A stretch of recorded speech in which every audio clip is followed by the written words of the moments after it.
우리 다 같이 회개기도 하심으로 예배를 시작하겠습니다.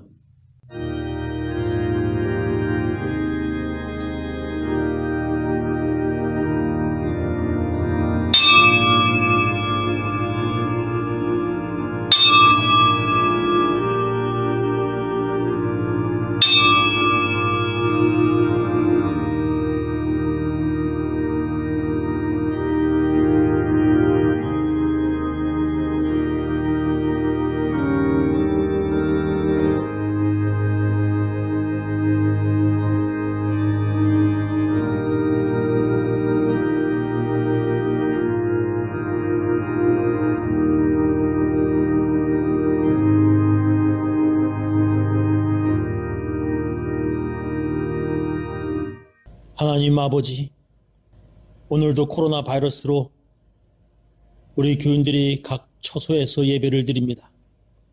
주여 구하옵나니 오늘도 각 처소에서 예배를 드리는 주의 백성들에게 하나님 은혜를 베풀어 주시옵시며 코로나 바이러스로부터 안전케 하여 주시옵소서. 하나님, 우리가 다시 만날 수 있을 그날까지 하나님께서 지켜주옵시고 보호하여 주옵시며 각 가정에 하나님께서 평화와 은혜를 베풀어 주시옵소서. 예수님 이름으로 기도합나이다. 아멘. 나 가진 재물 없으나 나 남이 가진 지식 없으나 나 남에게 있는 건강 있지 않으나 나 남이 없는 것 있으니 나 가진 재물 없으나 나 남이 가진 지식 없으나 나 남에게 있는 건강 있지 않으나 나 남이 없는 것 있으니 나 남이 못 본 것을 보았고 나 남이 듣지 못하는 성 들었고 나 남이 받지 못한 사랑 받았고 나 남이 모르는 것 깨달았네. 공평하신 하나님이 나 남이 가진 건 나 없지만 공평하신 하나님이 나 남이 없는 것 하게 하셨네. 예수 우리 왕이여 이곳에 오소서. 보좌로 주여 임하사 찬양을 받아주소서. 주님을 찬양하오니 주님을 경배하오니 왕이신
우리 다 같이 주님께서 가르쳐 주신 기도문 함께 하겠습니다. 하늘에 계신 우리 아버지여, 이름이 거룩히 여김을 받으시오며 나라의 임하옵시며 뜻이 하늘에서 이룬 것 같이 땅에서도 이루어지이다. 오늘날 우리에게 일용할 양식을 주옵시고 우리가 우리에게 죄 지은 자를 사하여 준 것 같이 우리 죄를 사하여 주옵시고 우리를 시험에 들게 하지 마옵시고 다만 악에서 구하옵소서. 대개 나라와 권세와 영광이 아버지께 영원히 쌓옵나이다. 아멘. 우리 사도신경으로 우리의 신앙을 함께 고백하겠습니다.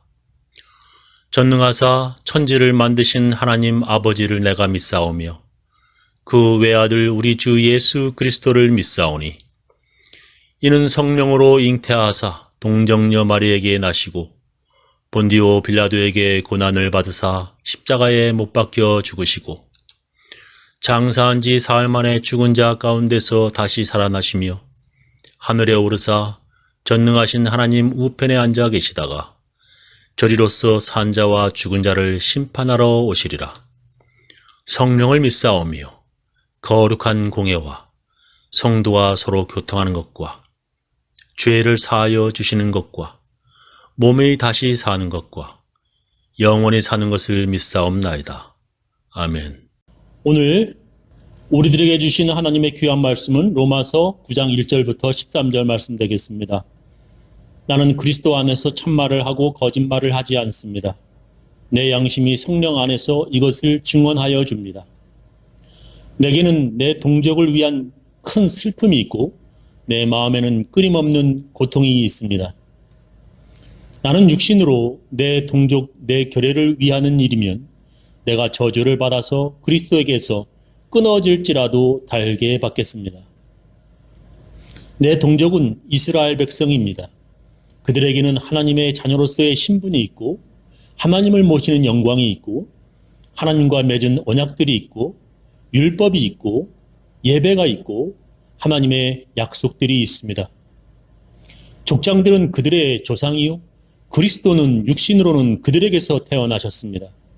그는 만물 위에 계시면서 영원토록 찬송을 받으실 하나님이십니다. 아멘.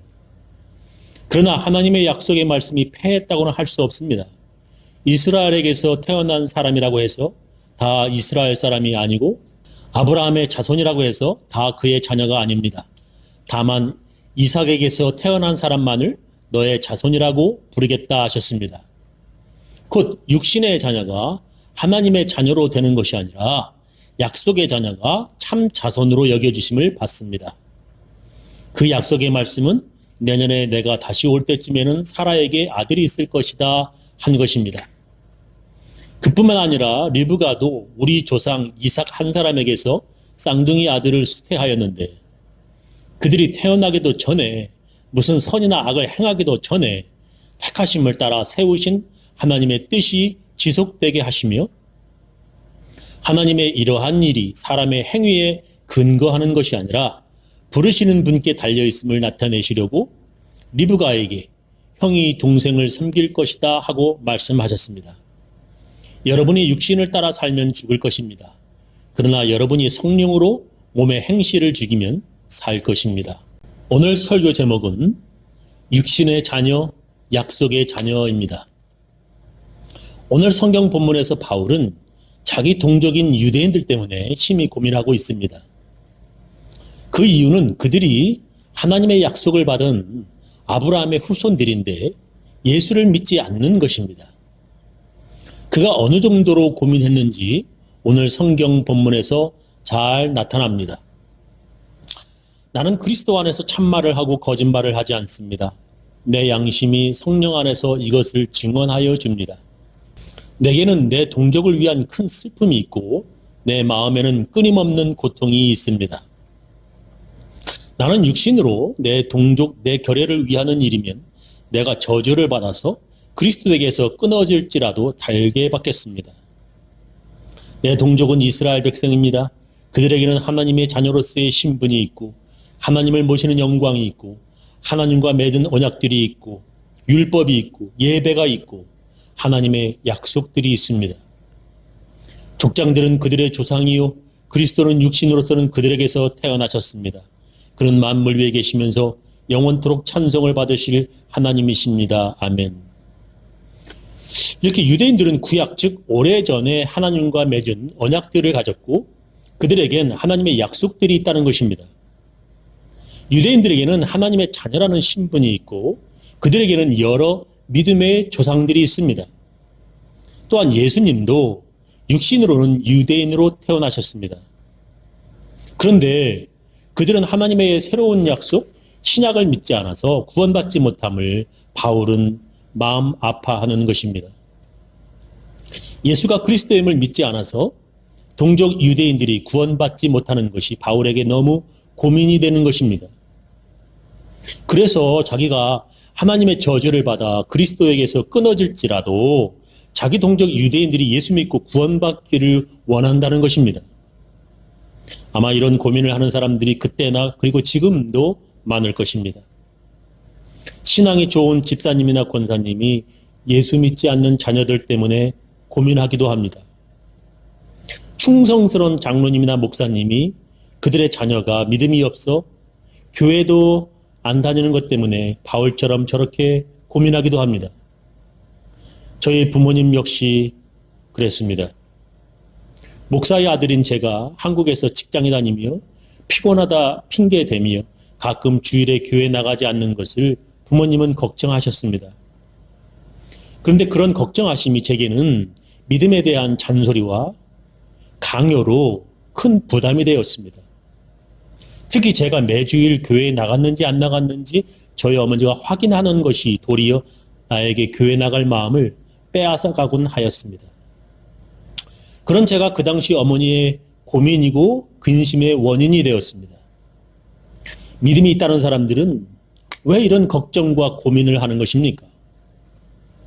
그것은 그들에게 진정한 사랑과 믿음이 있기 때문입니다.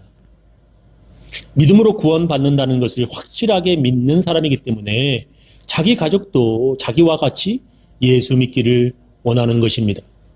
예수 믿으면 구원받는다는 확실한 믿음이 있는 사람이라면 자기가 사랑하는 자녀와 가족들도 모두 예수 믿어서 다 구원받기를 원할 것입니다. 그 믿음이 가짜가 아니라 진짜라면 더욱더 간절할 것입니다. 근데 자기 자녀와 가족이 예수 믿지 않는데도 아무런 고민이 안 된다 하는 것은 둘 중에 하나입니다. 자기 가족을 사랑하지 않는 사람이 어디에 있습니까? 자기 자식을 사랑하지 않는 부모가 어디에 있겠습니까? 그런데도 아무런 고민이 안 되고 걱정이 없다면 그것은 당신의 믿음이 부족한 것입니다. 자기 자식이 믿음이 없이 구원받지 못하고 지옥 간다는데 아무런 고민이 안 되는 사람은 죄송하지만 그 믿음이 가짜인 것입니다. 그래서 믿음이 큰 사람이면 자기 가족, 자기 자녀가 믿음 갖기를 바라고 많은 노력을 하는 것입니다. 그러나 자녀들도 부모와 같은 믿음의 사람이 되게 하는 것 그리 쉬운 것이 아닙니다. 자기 아버지가 목사라고 해도 자기 아버지가 장로라고 해도 자식들이 자동적으로 그런 똑같은 믿음을 가지게 되는 것이 아닙니다. 신앙은 어머니 뱃속에서부터 그리고 태어나면서부터 유전적으로 이어받는 것이 아닙니다. 믿음은 아무런 노력도 없이 부모로부터 자동적으로 전수받는 것이 아닙니다. 그 말씀이 오늘 성경 본문의 말씀입니다. 그러나 하나님의 약속의 말씀이 패했다고는 할 수 없습니다. 이스라엘에게서 태어난 사람이라고 해서 다 이스라엘 사람이 아니고 아브라함의 자손이라고 해서 다 그의 자녀가 아닙니다. 다만 이삭에게서 태어난 사람만을 너의 자손이라고 부르겠다 하셨습니다. 라고 기록되어 있습니다. 아브라함의 자녀라고 다 하나님의 자녀가 되는 것이 아니라는 것입니다. 같은 아버지에게 구원받지 못하는 육신의 자녀와 구원받는 약속의 자녀가 있다는 것입니다. 곧 육신의 자녀가 하나님의 자녀로 되는 것이 아니라 약속의 자녀가 참 자손으로 여겨주심을 받습니다. 그 약속의 말씀은 내년에 내가 다시 올 때쯤에는 사라에게 아들이 있을 것이다 한 것입니다 하고 말씀하십니다. 그렇게 사라에게 하나님의 약속을 받아 태어난 아들 이삭이 약속의 자녀가 된다는 것입니다. 그리고 이삭도 그의 부인 리브가로부터 아들 쌍둥이 아들 있었지만 모두가 자동적으로 하나님의 자녀가 되는 것이 아니라는 것입니다.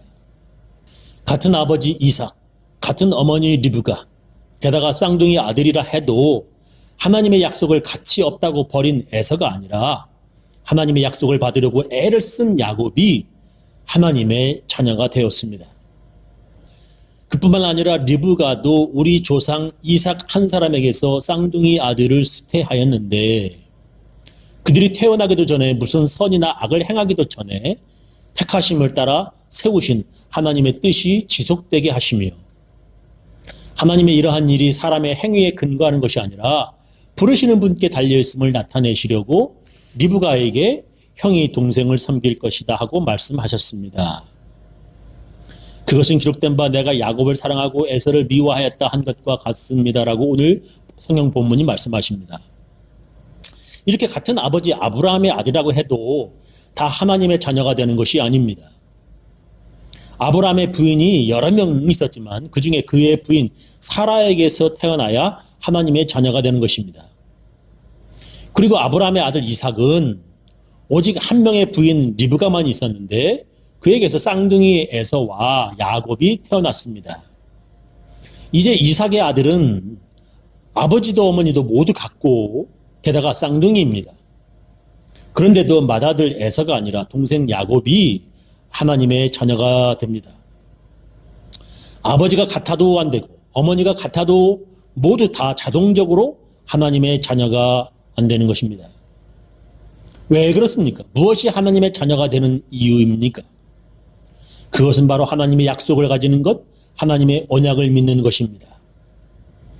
아버지가 아브라함이지만 믿음이 없는 다른 아들은 그냥 육신의 자녀가 되었고 부모의 믿음을 가진 아들 이삭이 약속의 자녀가 되었다는 것입니다. 같은 아버지와 같은 어머니, 쌍둥이로 태어났어도 에서가 믿음이 없으므로 육신의 자녀가 되었고 하나님의 약속을 믿은 야곱은 약속의 자녀가 되었다는 것입니다. 하나님의 약속을 믿는 믿음, 그 믿음이 그렇게 중요한 것입니다. 그렇다면 그 믿음은 어떻게 생기는 것입니까? 믿음은 들음으로 생긴다고 성경은 말씀하십니다. 그러므로 믿음은 들음에서 생기고 들음은 그리스도를 전하는 말씀에서 비롯됩니다라고 말씀하십니다. 하나님의 말씀은 아무나 들을 수 있는 것이 아닙니다. 다른 말은 집중해서 잘 들을 수 있지만 이상하게 하나님 말씀은 집중이 되지 않고 너무 지루하고 재미도 없습니다. 듣다가 딴 생각하게 되고 집중이 전혀 안 됩니다. 부동산과 증권에 대한 이야기, 한국 드라마나 영화 이야기는 너무 재밌는데 목사의 설교는 영 지루합니다. 그래서 들어보겠다라고 하는 결심과 결단이 없으면 하나님의 말씀을 들을 수 없습니다. 그것을 믿겠다는 결심, 들어보겠다는 결단이라고도 말합니다. 하나님의 약속을 믿는 그 믿음은 믿겠다는 결심, 더 자세히 말하면 들어보겠다는 결심으로 생깁니다. 아버지가 전해주는 나의 하나님, 어머니가 들려주는 하나님에 관해 들어보려고 하는 아들이 믿음이 생기는 것입니다. 그들이 바로 아브라함의 아들 이삭이며 이삭의 아들 야곱인 것입니다. 그래서 믿음이 대형 교회의 어떤 유명한 목사님의 설교를 들어야만 생기는 것이 아니라 아주 작은 교회의 이름도 없는 목사의 설교를 듣고서도 믿음이 생기는 것입니다. 자신이 한번 믿어보겠다, 내가 들어보겠다고 하는 결심으로 그 신앙이 시작됩니다. 그런데도 아무리 믿어보겠다고 단단히 결단을 해도 이런 사람은 절대로 믿음을 가질 수 없습니다. 아무리 들어보겠다고 결심을 해도 이런 사람은 전혀 그리고 확실하게 믿음이 생기지 않습니다. 그런 사람은 교만한 사람들입니다. 교만한 사람은 아무리 들어도 듣지 못하고 또한 들어도 깨닫지 못합니다. 성경에 보면 예수님은 설교를 아주 잘하셨습니다. 그래서 사람들이 구름처럼 몰려들었고 그들은 예수님의 설교를 듣다가 밥 먹는 것도 잊어버릴 정도였습니다. 수많은 주인들이 예수님 말씀 듣고 은혜 받고 치료받고 예수님의 제자가 되었습니다. 그러나 교만한 바리새인들과 율법학자들은 아무리 예수님 말씀을 들어도 믿음이 생기지 않았습니다. 도리어 들으면 들을수록 예수님을 죽이려 하였습니다. 그런 교만한 사람들은 들어도 믿음이 생기지 않고 또한 듣고서 깨달아 믿음이 생겼다 하더라도 시험이 오면 넘어지고 믿다가 어려움이 오면 떠나갑니다. 그런 사람이 바로 가룟 유다 같은 사람입니다. 말씀을 들을 때 교만을 부수고 겸손한 마음으로 듣고 깨달아 결심할 때 믿음이 생기고 성령을 받는 것입니다. 교만한 사람들은 아무리 자기 아버지가 아브라함이라 할지라도 믿음의 사람이 되지 못합니다. 하나님의 약속과 언약이 유대인들에게 있다고 해서 모두가 다 구원받는 것이 아니라는 것입니다. 요약하며 마치겠습니다. 같은 아버지 아브라함이라 할지라도 모두 하나님의 자녀가 되는 것이 아닙니다. 오직 사라에게서 난 이삭이 하나님의 자녀가 됩니다.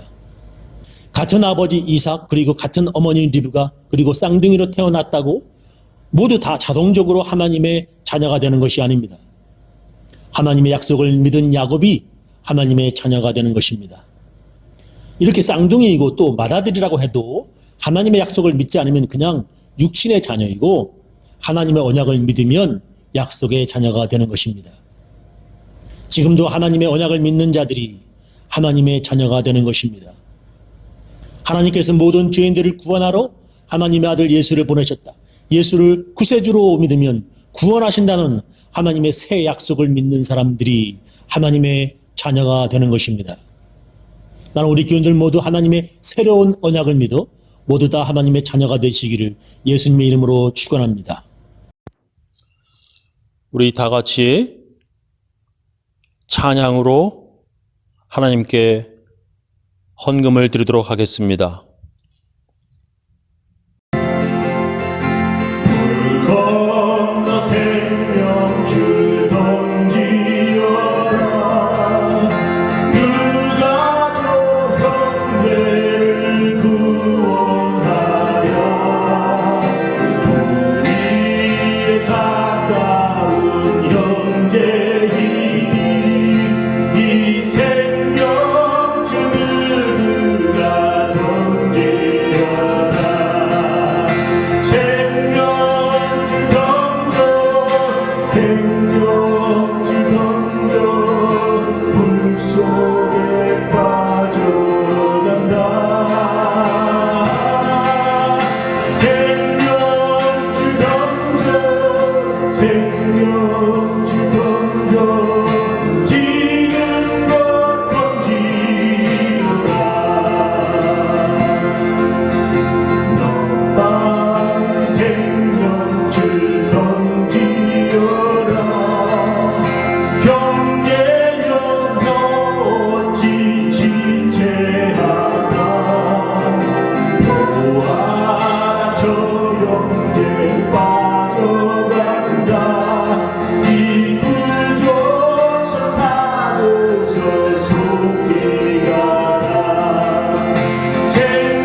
지금은 주 예수 그리스도의 놀라운 은혜와 하나님의 크고 크신 사랑과 성령님의 감화 감동하심이 하나님의 새 언약 예수를 그리스도로 믿는 그 믿음을 가진 모든 사람들, 그 가정, 그 자녀, 그 사업체 위에 지금부터 영원히 함께하옵시기를 간절히 축원하옵나이다. 아멘.